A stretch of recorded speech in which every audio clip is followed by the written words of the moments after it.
Interesting. Now, the type of breath work that you do and I do is called SOMA Breath, right? And there are many other types of breath work out there. So, how is SOMA Breath different from the others?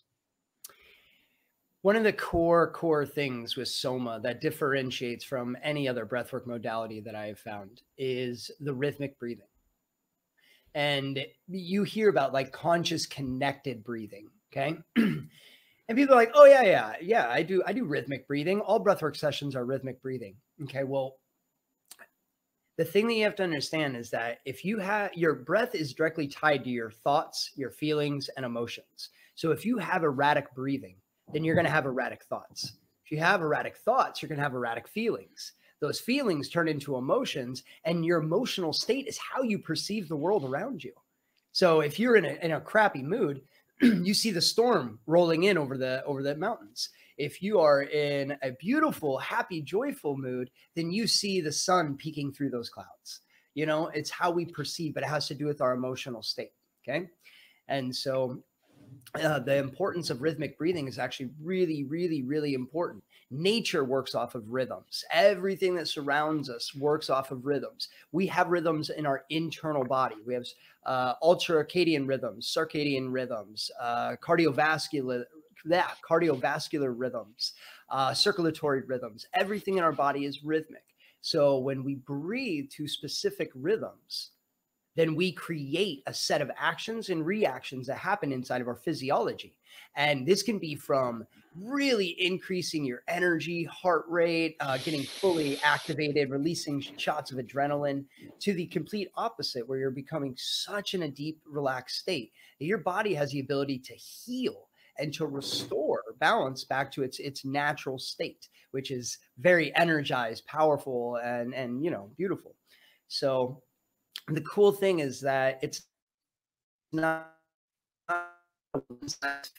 most breath work that you'll find. It's just one thing. And that's what I see as kind of the Americanized version of pranayama, okay, is breath work. Mm-hmm. I don't really see breath work so much as breathing. Mm. Breath work is like ceremony. And let's sit, and most people have a misconception with it as well. They think it's, you know, a bunch of weirdos, and like this person's over here crying, and this person's over here laughing and screaming. This person's shaking on the floor. No. Like, yes, that does happen. It does exist. Trust me, I've been a part of many of those. But that's not the way it has to be. Mm-hmm. And the cool thing about Soma is that when you learn about these different rhythms, the rate at which you breathe, the ratio in which you breathe, the speed, the rhythm, all of it is going to create a different set of actions inside of your mind and your body. So now what we're doing is we're creating a whole different approach on what is considered breath work. And this is what I like to kind of deliver to people in regards to Soma, is that it's pranayama. It's a full holistic approach on how to use your breath to expand every aspect and part of the internal world and your external world.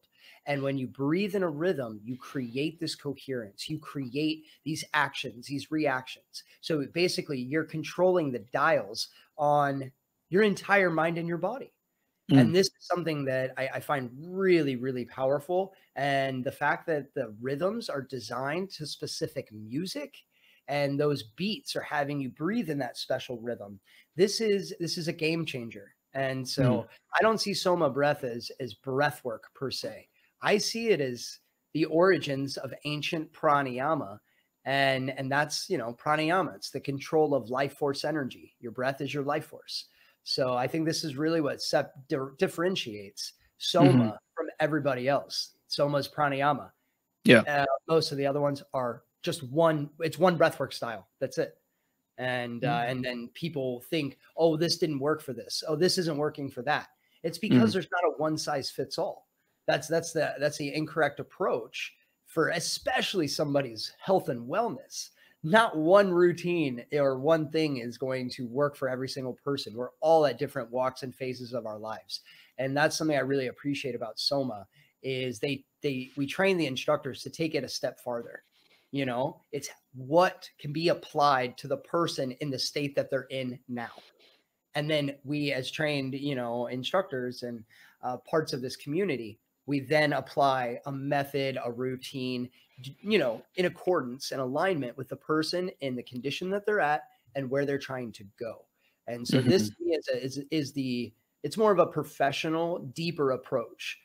Because you have to engage with your clients. You need to find out, like, who are you? What are your goals? What are your challenges? What's things that have happened to you in your life?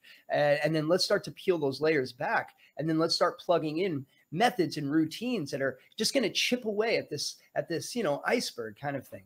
And eventually get it to a point where they have become empowered. And now they can use these tools to continually grow into the person that they want to become.